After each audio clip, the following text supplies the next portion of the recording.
Hello, and welcome to the Pixel Pitch Podcast. We are given a year in video games, and one of us picks a game from that year for the rest of us to play.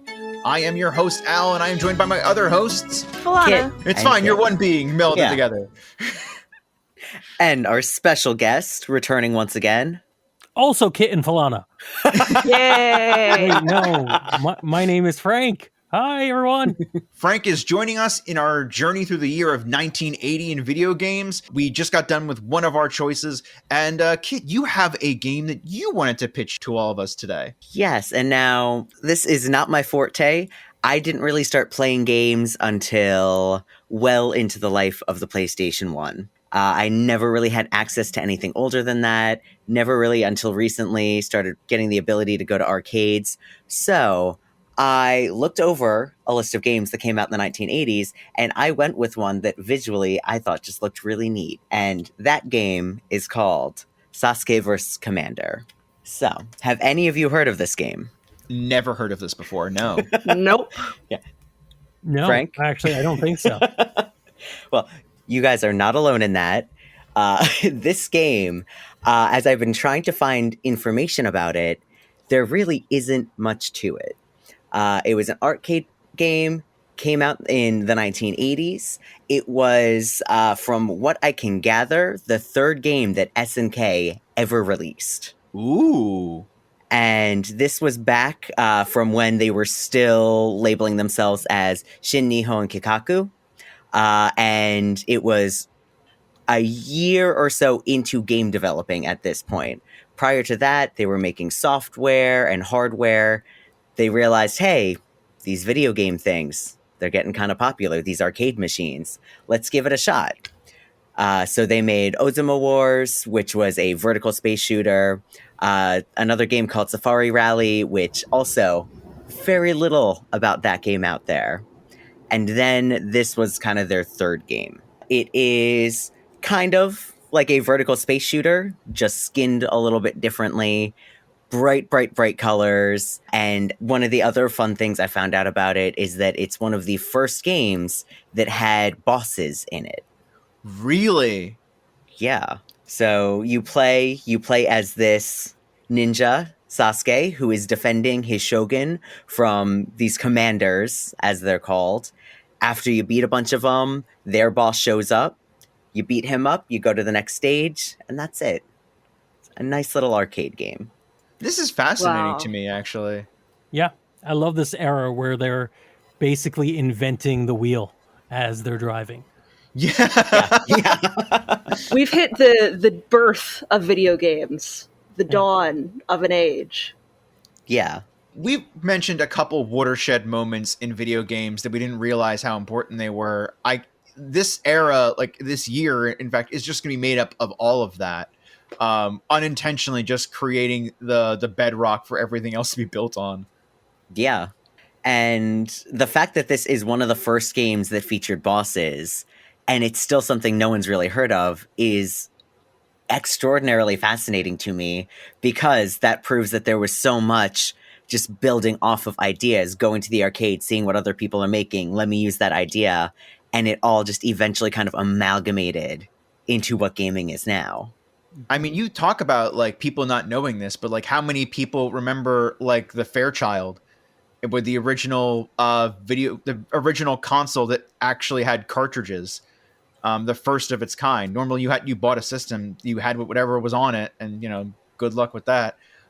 It's like, and even the creator, like for years went unknown for like creating this thing that everyone used for decades afterwards. Like, would there have been a Nintendo without like Nintendo cartridges? Yeah. I had never even heard of that. Same. There's so much from this period of time that I do feel you can have that reaction to that, what? I've never heard of that. But then you can then find out, no, it's incredibly influential, even though you've never heard of it. I feel like part of this is the fact that it's 1980. I'm going to tell you, I don't think my parents had even met at this point. That's how far away from my very existence the year 1980 is. Wow, we have not addressed this. Some of us weren't born when this came. Yeah. My first grandchild was already in college when this game was out.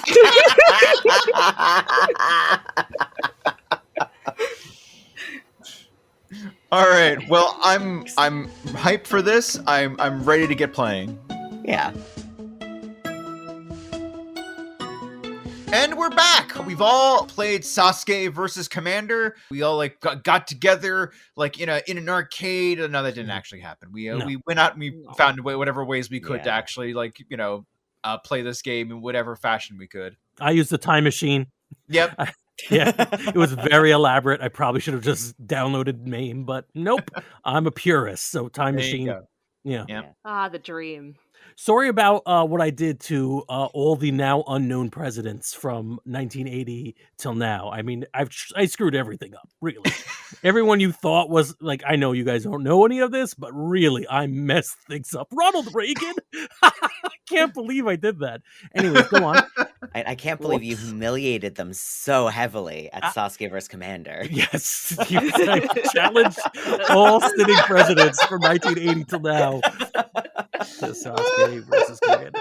But yes, we've played this sort of forgotten arcade classic of Sasuke versus Commander, which is basically you're a ninja of some kind or another, and you're fighting other ninjas in what is best described as kind of a shoot 'em up or a shmup styled arcade game. Like Galaxian or Galaga or Space Invaders, that type of game. Right. You're in Kyoto. Your shogun says, "Hey, defend." And you, the ever delightful ninja, go, "Okay, boss." And then you go defend. That is the plot. Yeah, that's the opening scene. That's your whole player character dialogue. Yes, Shogun. Classic 1980s video game. And honestly, more plot than most of those games ever got. Like, I don't know what's going on with Pac-Man. Am I a good guy, a bad guy? I don't know what's happening there. It's crazy. But in this one, Shogun has asked me to protect my life from ninja and go kill them all. Yeah. Yes, Shogun. Thank you. It's minimalist. And then you do. Yeah. Well, if you're lucky. Yeah, I mean, 'cause even if you kill them all, and I think this is probably one of my favorite aspects of the gameplay, even if you kill them, you still got to dodge that falling body. Yeah. Otherwise, you're dead. You too are dead. That was so weird when you first start out. Is the idea of like, you want like, because that doesn't happen in many other games of its type. If I'm playing Galaga, the spaceships don't fall and crash into me. Yeah, that's kind of interesting. Like, you got to be really careful where you wind up, like, shooting these guys out of the air, because they could very easily just land on you, and that's it. That's game over. We should describe gameplay a little bit, because this is such a rare cut. And I know the Sasuke heads are fuming for the number of times we said that this is a forgotten gem, but it is, for most people, not well known. I think we should probably describe what it looks like and how it plays. You are a singular ninja at the bottom of the screen, and you are 9 times out of 10 in a forest where ninjas on kites are sort of flying back and forth at various speeds and patterns, and you just have to shoot them out of the sky with what I assume are like your ninja stars.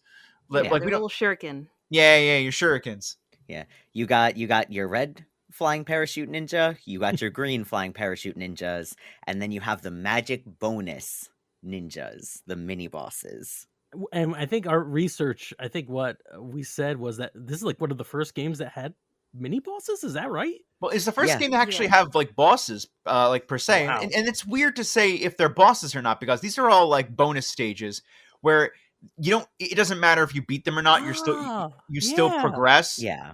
But it's interesting because this is what we think of as a boss fight. You go through the level, and then there's the big guy at the end that you go and you fight him, and he's different and more dangerous than the other ones. Yeah, that's really cool. Yeah, like they're kind of like an optional boss. This is like one of the first games to ever actually like call it a boss and market it as a boss. Very Just sort of what makes it notable. Yeah. Can you imagine what like modern games, or not even modern, just any games with a boss fight, if it obeyed the rules? Because like what we were, it's a very interesting point. The boss fights here are less impactful in many ways because they don't kill you, right? It's just you get bonus points or what have you. So imagine if like you were playing Castlevania Symphony of the Night, but instead of fighting like who's a good boss? What's a fun Death. boss? Oh yeah, okay. Instead of fighting death and then dying at death's hand, if you win, you get an extra like turkey leg, which heals you up a little bit better. Like it's nothing. That would be incredibly weird. To be fair, that's one of the things that people tend to really enjoy about Bloodborne, Dark Souls, Elden Ring is that there are bosses that you do have to fight, but then there are some bosses that are they're just there, and if you want to go fight them, you can fight them. You know, so I like this trend, and I think it's really great that like it did. You know, it had roots in Cool being a voluntary thing. But the boss fights themselves are actually pretty fun. I think we can say that. Like, as much as I enjoy the meat and potatoes of the gameplay, the boss fights are there a variety. Well, I felt like the basic level design each time was kind of the same. It would speed up, and that would kind of be about it. Or the patterns would kind of be a little different. But the boss fights had I think there was like 4 or 5 different kinds. Like there was the guy that turned into the log. There was the guy that spit fire. There's a few other ones. What were they? Yeah, there was one he does like shadow clones of himself. That was great. Yeah, that one Yeah, was that was cool. cool. There's a lightning guy, right? Yes, Oh, there is. Yeah, lightning guy. Yeah. I think that was all of them. It is a nice variety. Like it's because you don't fight the same guy over and over again. And I kind of wish that had translated over to the gameplay itself.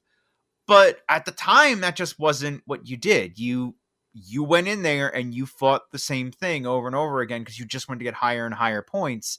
There was no like beating the game. Well, there were some games you could beat, but that was a rarity. And often it's like memory errors. You beat the game and it's just like spits out, sorry, we ran out of RAM. Yep. Yeah. It was the boss fights were definitely a highlight for me. But the design on even the like rapid fire boards were great. There's something about that blue night sky and then the darkness, and you could see the temple in the background, and then there's a golden road and the red trees. It's so evocative. It's a beautiful game. I can just imagine playing this in an arcade, like it's dark all around you, and all you have is just these very bright, pixelated, just all of the layers, and the ninjas are coming out of the trees. It's lovely. Yeah. Like I'm very excited because I ended up playing this through an emulated version on Steam, and I was looking around to see if there was an arcade that happened to have one of these machines around me, and it is going to be a goal of mine to try to locate one because I think this game is beautiful in its re-releases. I can only imagine how great it is and must feel on an arcade machine. And I think, I'm not 100% certain about this, but all the art I've seen of it, of the cabinet itself, it's a cocktail cabinet, which are my personal favorite. I just love cocktail cabinets. Yeah. Yeah. So it's going to be even harder to find because their footprints are different, and it's a whole thing. You can't as easily stack those up or along a wall. And the screen orientation is all. It must have been so disorientating to play this in an arcade at the time, because you're looking down at a vertical field, and it's bullet hell, right? It's because not only are you being attacked by shuriken and corpses, but like it's everywhere. It is literally, and I died so many times in the beginning because I had no idea what was killing me. And I was like, oh, the bodies are killing me. I should get out of the way of the bodies. I thought they were still alive and punching me or something at the end, but I'm like, oh, I shot that guy. I'm like, oh, he is dead.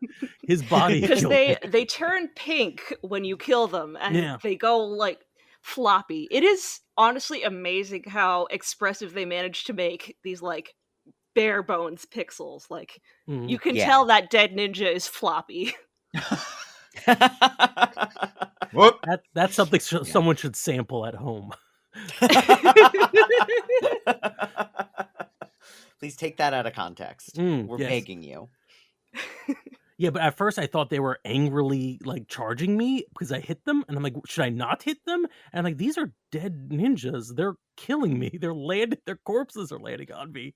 And Yeah, yeah, they this just is smush you. they smush Yeah. you, and this is 100% a game that I would have pumped quarters in endlessly. It's a quarter eater, you could tell. It is, yeah. Yeah. I think first and foremost, it's really what it is about. Like, if I didn't have the advantage of, all right, full confession here. I don't know if the other two of you that played this on the anniversary collection that we got off Steam. There is a beautiful, beautiful feature of that game where you can just hit R and reverse and just like just rewind and like just backtrack a mistake.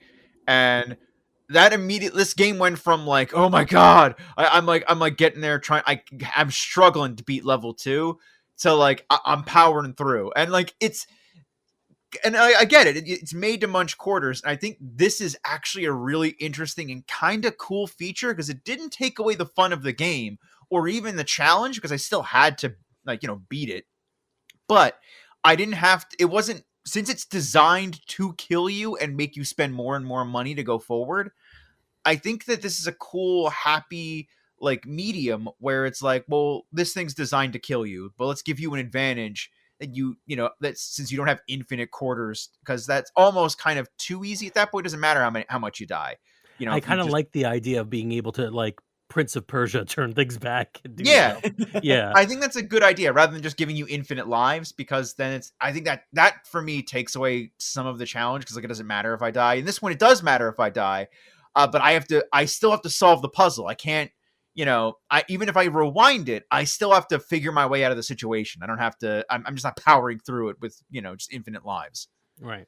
Because I didn't mess around with that too much, in part because I was worried that it would feel kind of cheating and cheesing the system. But I did, my last couple of playthroughs of it, I was messing around with it, and I did have a similar feeling of, this feels more like a modern update on how to make this kind of feel like you're playing in an arcade, but you're not. Yeah. But real quick, going back to the art design, like every time I would boot it up and just be sitting there, I was shocked by the amount of detail. And this goes back to what Lana was saying, by how much emotion that they seem to be able to show in the mini bosses, in the ninjas falling, but just the details on those trees, Yeah. the stars twinkling in the sky. Mm. There's just something so neat about that. Like, a lot of thought was put into the overall design of this game long before you would have thought that a game would have that much thought into the design. Yeah. I mean, texture on the trees. Yeah. Who would have thought Yeah. you would have had enough pixels for that? And then poor little Sasuke tripping over a rock, falling on Yeah. his face. Before we start the show, Frank, you had a very particular kind of take on how this felt for you. Yeah, so and this is going to be kind of confusing unless it like suddenly dawns on you what I'm saying, but it felt like a modern retro game. It felt like a game designed today to feel like a game designed in the 80s, both in the complexity of play, but mostly in the actual design of the board and what have you.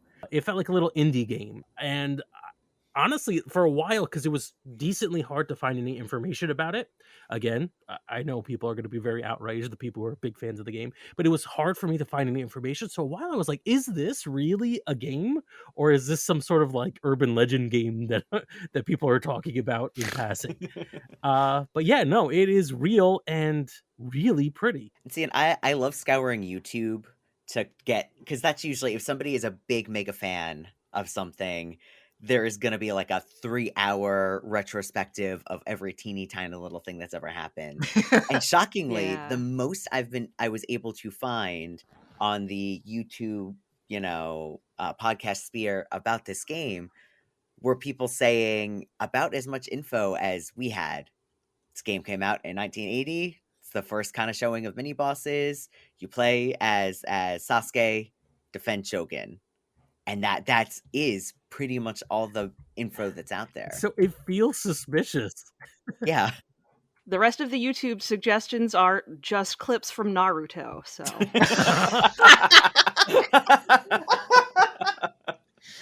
Yeah. Yeah. It was all just a viral advertising campaign we missed. It was a viral advertising campaign for Naruto in the 80s. Yep. It's a long game. And if you look at Sasuke moving when she moves across the board, it's just really impressive what they got. Yeah. It's really it looks so interesting and so well done. And I don't even know. I think I looked this up. It's been a while since we play this game in the vortex of time that is this podcast. But I don't even know if I know who produced this, who developed this game. SNK. Oh, really? Oh, that would Mhm. explain why it was Yeah. part of the the package that I didn't get. Yep. Okay, it was one of the first cabinets that they produced, and I think it was the third yeah, ever. yeah, like one, yeah, very very close to the beginning. Like I think there was maybe one other one in the 80s, maybe two in 79, and it was before they were fully going by SNK. Like they were still going by Shin Nihon Kikaku. Like that's how far back in the timeline this was. Oh, wow. No, yeah, the company was originally about selling stocks, I believe, which they then pivoted to making video games. Hmm. Like many a bro. Yeah. Of course. And also something called Hamster Corporation, which the less we look into, the better. Now I gotta Google it. Be Oh right no, back, don't guys. Google it. I will say though, I think one of the reasons that it looks like a modern take on an old idea, for lack of a better term, is I think we were in this time where money hadn't kind of been the end all be all of the product yet. I could be wrong. I mean, this is literally the beginning of the 1980s, so we are literally in that like big giant consumer capitalism. Oh, isn't capitalism awesome? Kind of setting that was the 1980s. So we're just the beginning of that. But I think video games hadn't quite hit that stride yet, and you could really be an artist and kind of just do whatever you wanted to and make it and refine it to as good as you want it to be in the same way that an indie game does to an extent now, where they have the individual working in their basement, your Toby Foxes kind of can just I see do what you're something saying, yeah. until they feel they're done with it, as opposed to now where there's crunches and deadlines, which there's which I think is something that did eventually happen. We talk about like video game crash. A lot of that is born out of the beginning of crunch time and how there was product that had to hit shelves, and all these creators and designers talk about how like, this was not a finished product, but it had to go out, so that's what happened. That's how Chase the Chuck Wagon happened, is, there was just product that needed to exist, and then nobody played it anymore because it wasn't any good. Don't you dare Yeah. speak ill of Chase the Chuck Wagon. What is Chase the Chuck Wagon? It was an Atari game made to promote a type of dog food. Oh, so Oh, I like love that. another type of Pepsi Man. Yeah, it was kind of Yeah. Only exactly that. if you pay careful attention, dogs don't really play video games that much. So didn't quite make it. Oh man, I really want to be a fly on the wall for where that discussion came from, where someone from Atari Some genius from Atari, yes. Yep. We can call it what it is. A genius. A genius approached that manufacturer. I can't remember the name of what was it? It was the dog food that had the cowboy I think carriage. Wasn't it Chuck Wagon? It might have just been Chuck Wagon, yeah. Yeah, I think it was Purina Chuck Wagon. That's it. I think you're right, yeah. But that's did Atari approach them and say, "Hey, we can do you a video game," or were they like, "Listen, we got to get to these kids and their doggos. How do we do that? Video games." Yeah, because children buy their own dog's food. Mm-hmm. Absolutely. But I think that's the case. I think that's why this looks as good as it does, because it didn't quite. We weren't at that crunch moment where you couldn't refine things. That was a long journey, but I get what you said. What you're saying. So yeah, I just pulled up my notes and I do have it listed out. Yeah, the very first release they did was Ozama Wars in 1979, which was in the same kind of vein, but more space shooter, not ninjas. Then they did Safari Rally, also in the 80s. And then there was maybe another game or two before they got to Vanguard, and we're like, oh, video games. We got this now. We have an idea. Yeah, Vanguard's that's a big one. Yeah, that was their first like big one. Yeah. And yeah, and this was they went from being a software hardware developer, and then we're like, oh, video games. Video games seem to make use of these two things that we specialize in. Let's just give it a shot. Who knows? Maybe we'll make money. And then here they are now. Now everybody history. knows SNK. Yeah. So yeah, I think Al's point was good, but I also think, like, I think even the designers back then were definitely in it for the money, right? But they weren't. It wasn't backed by a corporate mechanism that said just crunch until it comes out. Exactly. And so like the people who are doing this definitely wanted to get your quarters, but man, the artistry was still there. And I wonder if we're waxing poetic about 1980s video games, but I don't know. It really does seem like this game deserves it. Yeah. And again, and it is a shame that like the more I looked into this and the less they came back, the more I was feeling, man, I really hope that there is some kind of weird resurgence and love and or respect for this game, because it is really cool and really fun, and you can just spend 10 minutes of your time playing it and come out of it going, no, that was cool, that was neat. Sasuke versus Commander. Absolutely, yeah. And if this podcast becomes the seed of that for someone who wants to go and do the research, neat. I would love just a full documentary. Please. I am Somebody all for... bring us the love, Sasuke heads. Yeah. Yes. I want this podcast to be like Super Best Friends was for Yakuza in the West, but for Sasuke and Commander. So how do we feel about this? Like, I mean, like what was our opinions? What's our big takeaway after playing Sasuke versus Commander? We've talked a little bit about the history of it and what the artistry that it had, but was it as a game? Did we like it? Did we think it was good? I'm going to level with you. I enjoyed the actual gameplay elements, but all of the super flashing lights gave me a little bit of a headache. Ooh. Yeah. This game was a bit of migraine bait for me as well. So it was a play it for 5 to 10 minutes, put it down for a bit, and then come back to it. Oh man. Frank, how about you? Because I was in this thing for hours. I understand what they mean by migraine fuel, because it really was hard to watch at one point or other. But in the modern environment, you can adjust a decent amount of those settings, the flicker, the glare, the brightness of your screen. I think this game has great historical weight. I think you have to find the right way to play it in a modern world. Right? Not only do you have to find the right place to get it most likely emulated in some way or ported at very least, but find the right settings like you did with the R key, because it was flashy and fast and I just kept dying, and the only options I had seemed to make it less fun. Give myself many more lives, or just slow the rate of the entire game. I couldn't figure out the sweet spot to make it legitimately fun, but I was amazed by everything I saw, if that makes any sense. Yep. So you got to find the right setting, or else you'll get headaches like our two co-hosts here. See, that's another reason why I want to find the arcade cabinet. Yeah. I feel like actually having it physically, like, just laid out in front of you, and just darkened arcade room would be so much nicer. We'd have to run a GoFundMe to find enough quarters to keep you in the game long enough. Yeah.